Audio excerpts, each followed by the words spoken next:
ہم تو چپ تھے کہ برباد نہ ہو جائے ایک گلستان کا سکون، ناداں یہ سمجھ بیٹھے کہ ہم میں قوت للکار نہیں۔ اب دیکھو کئی لوگ جو پیر میر علی شاہ صاحب رحمۃ اللہ علیہ کے خلاف اس وقت زبانیں کھول رہے ہیں۔ آج کئی لوگ یہ جملے بولے کہ پیر میر علی شاہ صاحب رحمۃ اللہ علیہ ہمارے لیے حجت نہیں۔ شاہ صاحب نے یہ اپنی کتاب تصفیہ شیعہ مبین سنی کے اندر ہی لکھا ہے۔ پیر میر علی شاہ صاحب ہمارے سر کا تاج، ہم ان کے پاؤں کی خاک برابر بھی نہیں، ہمارے لیے وہ بڑے، لیکن ہمارے لیے ان کی بات حجت نہیں۔ اب اس کا سبب بھی تو ڈھونڈے نا، آخر مجبوری کیا بنی یہ جملے بولنے کی؟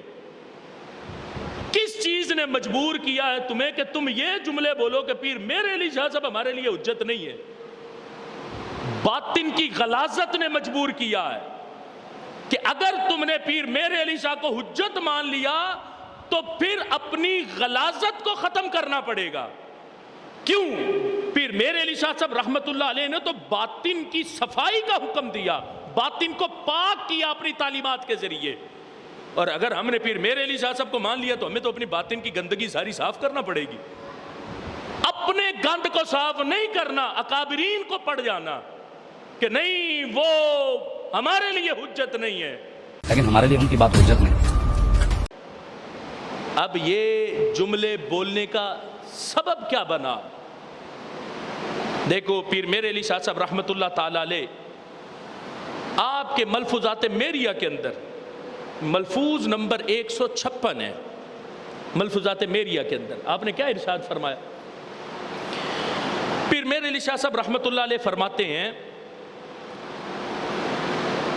کفار کا مومنین کے ساتھ جنگ کرنا در حقیقت اتنا مضر نہیں جتنا کہ بد اعتقاد لوگوں کی تقریر و تحریر۔ آج لوگ کہتے ہیں نا کہ یہ سختی بڑی کرتے، یہ علماء فلاں ہیں، علماء فلاں ہیں۔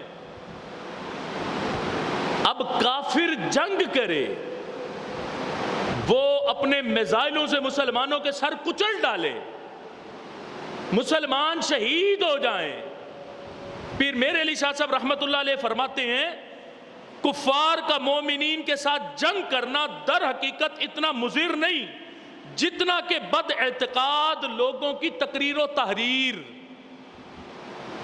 اتنا نقصان کفار کی جنگ سے نہیں ہوتا جتنا بد عقیدہ کی تقریر و تحریر سے ہوتا ہے۔ ایسے نہیں لوگ کہتے کہ پیر میر علی شاہ ہمارے لیے حجت نہیں، لیکن ہمارے لیے ان کی بات حجت نہیں۔ اگر حجت مان لیا تو پھر وہابیت سے جفے کون چھڑائے گا؟ اگر میر علی شاہ کو حجت مان لیا تو اندرون خانہ قادیانیت نوازی کدھر جائے گی؟ اگر میر علی شاہ کو حجت مان لیا تو ہماری رفض کی گود میں پلنے کا سبب کدھر جائے گا؟ اگر پیر میر علی شاہ کو حجت مان لیا تو حنیف قریشی کی پپیاں کون لے گا؟ پیر میر علی شاہ صاحب رحمت اللہ تعالی علیہ کو حجت نہ ماننے کا سبب یہ ہے کہ آپ نے جڑیں کاٹی ہیں صلح کلیت کی۔ آپ نے کہا اتنا نقصان کفار کے ٹینکوں سے نہیں ہوتا جتنا نقصان بد عقیدہ کی تقریر و تحریر سے ہوتا ہے۔